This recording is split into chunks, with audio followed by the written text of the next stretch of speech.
In the year 1204, a Turkish general named Bakhtiyar Khalji shattered a 500-year-old civilization.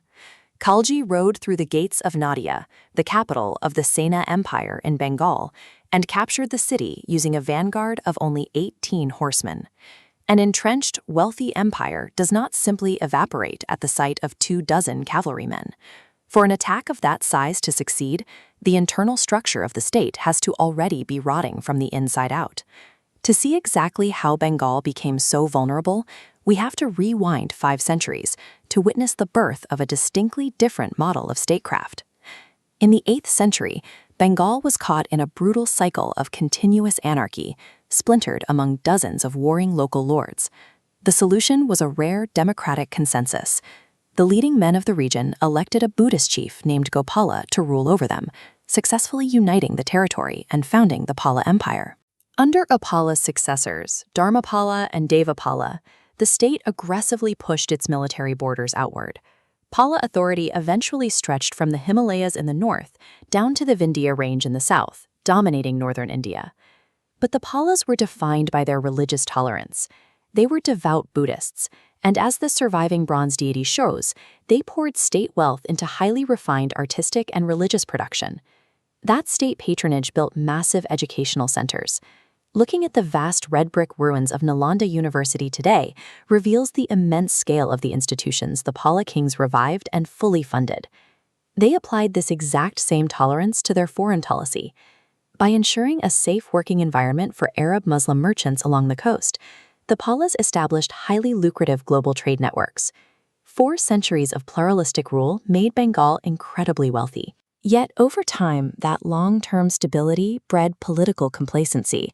Local feudal lords quietly began siphoning administrative power away from the central Pala kings. By the late 11th century, the once massive Pala Empire had decayed into a collection of weak, competing factions. This power vacuum attracted a new dynasty, the Senas. We know from primary sources, like this ancient stone inscription found in Deopara, that the Senas were immigrants who originally marched up from the Karnataka region in South India. To legitimize their conquest of Bengal, the Sena founders adopted a unique dual-caste identity. The text here specifically refers to them as Brahma Kshatriyas, meaning Brahmins who took up arms to rule as Kshatriyas. King Ballala Sena systematically dismantled what was left of Pala influence. He expelled them from Bengal entirely and mandated a strict return to orthodox Brahmanic Hinduism. To lock down this new social order, the Senas instituted Kulanism. As noted in this historical record, Ballalasena used the reactionary traditions of Kulanism to enforce rigid caste rules and marriage hierarchies across the entire population. The cultural fallout was immediate. State-sponsored suppression of Buddhism actively replaced 400 years of tolerance, driving a deep and bitter schism through the center of Bengali society. The Senas successfully centralized military and political power. However, their strict caste hierarchies and religious persecution alienated the very people they ruled, turning a unified region into a fractured, brittle state. While the population faced oppression, King Lakshmanasena's court experienced an explosion of cultural wealth. He surrounded himself with the Pancha Ratna, or 5 gems. Looking at this list, we see 5 master poets, including Sarana, Dhoyi, and Jayadeva, who produced a zenith of Sanskrit literature. Jayadeva, in particular, composed the famous Geeta Govindam during this exact period, creating a masterpiece that heavily shaped later Vaishnava traditions. Yet, the brilliance of the Sena court was highly insulated. It existed in an elite bubble, completely detached from a divided population that was now acutely vulnerable to a foreign shock. Which brings us back to the year 1204. King Lakshmanasena is now an aging, 60-year-old monarch, and his attention is entirely consumed by internal rebellions across his kingdom.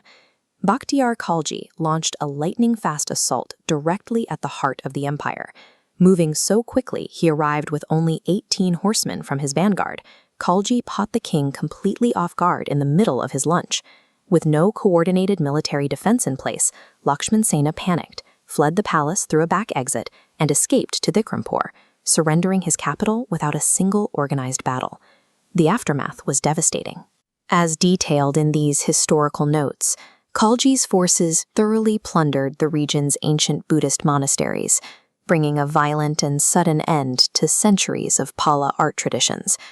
Islamic rule was permanently established over Bihar and Bengal, while surviving Buddhist monks and artists escaped into the mountains, seeking refuge in Nepal and Tibet. The sudden collapse of medieval Bengal reveals a harsh historical reality.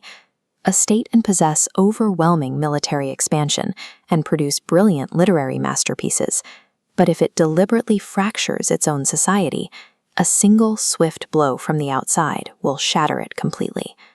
Thank you for watching.